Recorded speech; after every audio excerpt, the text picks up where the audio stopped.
বর্তমানে সারা বাংলাদেশে আতঙ্কের অপর নাম রাসেল ভাইপার। দেশের আনাচে কানাচে থেকে প্রতিনিয়ত খবর আসছে রাসেল ভাইপারের কামড়ে মৃত্যুবরণ করছে বহু মানুষ।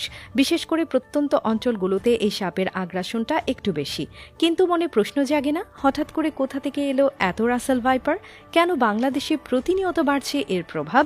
চলতি বছর দেশের বিভিন্ন এলাকায় ফসলের ক্ষেতে কাজ করার সময় রাসেল ভাইপারের আক্রমণে বেশ কয়েকজনের মৃত্যুর খবরও পাওয়া গেছে। এসব এলাকায় রাসেল ভাইপারের আতঙ্ক এমনভাবে ছড়িয়ে পড়েছে, ক্ষেতের পরিচর্যার জন্য শ্রমিকও পাওয়া যাচ্ছে না। এমনকি ফসল কাটতে খেতে যেতেও ভয় পাচ্ছেন কৃষকরা। গত ৮ এপ্রিল রাজবাড়ীর গোয়ালন্দের চর মজলিশপুর এলাকায় ভুট্টা ক্ষেত পরিচর্যাকালে সাইদুল শেখ নামের এক কৃষককে সাপে ছোবল দেয়। এর ৭ দিন পর ঢাকা মেডিকেল কলেজ হাসপাতালে চিকিৎসাধীন অবস্থায় মারা যান তিনি। এরপর থেকেই চারদিকে রাসেল ভাইপার নিয়ে আলোচনা শুরু হয়।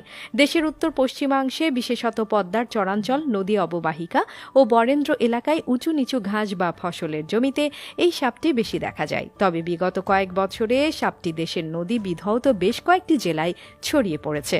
২ দশক আগেও রাসেল ভাইপার খুব একটা দেখা যেত না, কিন্তু গত ১ দশকে এই সাপের সংখ্যা বা বিস্তার বেশ বেড়েছে। এর প্রধান কারণ অন্যান্য সাপের তুলনায় এই সাপের বংশ বিস্তারের হার বেশি।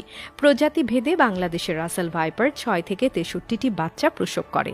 রাসেল ভাইপারের মূল আবাসস্থল ভারতে, কিন্তু কিছুদিন আগে ভারী উজানে ও বন্যায় ভারত থেকে নদী পথে অনেক পানি ও কচুরি পানা আসে আমাদের দেশে।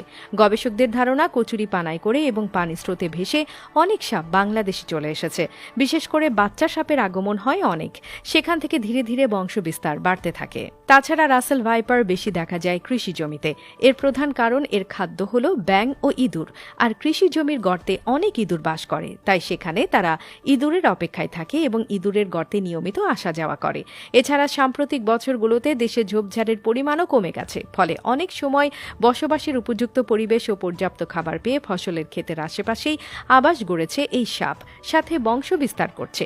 কৃষকরা যেহেতু ফসলের ক্ষেতে কাজ করেন, তাই তারাই বেশি রাসেল ভাইপারের আক্রমণের শিকার হচ্ছেন। তাছাড়া বসতবাড়ির আশেপাশেও ইঁদুর ও টিকটিকির প্রাচুর্যতা বেশি থাকায় খাবারের খোঁজে রাসেল ভাইপার অনেক সময় লোকালয়ে চলে আসে এবং মানুষকে দেখে আতঙ্কগ্রস্ত হয়ে আক্রমণ করে বসে। এর বাহিরে অনেকে মনে করছেন বাংলাদেশের বিভিন্ন এলাকায় স্বল্প সংখ্যক রাসেল ভাইপার সাপ সবসময় ছিল, কিন্তু বংশবিস্তারের মতো পরিবেশ ও পর্যাপ্ত খাদ্য না থাকায় এদের উপস্থিতি খুব বেশি টের পাওয়া যায়নি। কিন্তু এখন সেই পরিস্থিতি বদলে গেছে, তাই বিপুল হারে এর পরিমাণ বৃদ্ধি পাচ্ছে। তাই পরিশেষে আমাদেরকে অবশ্যই এই বিষধর সাপের বিষয়ে অনেক বেশি সতর্ক হতে হবে, সাথে সবাইকে সতর্ক করতে হবে।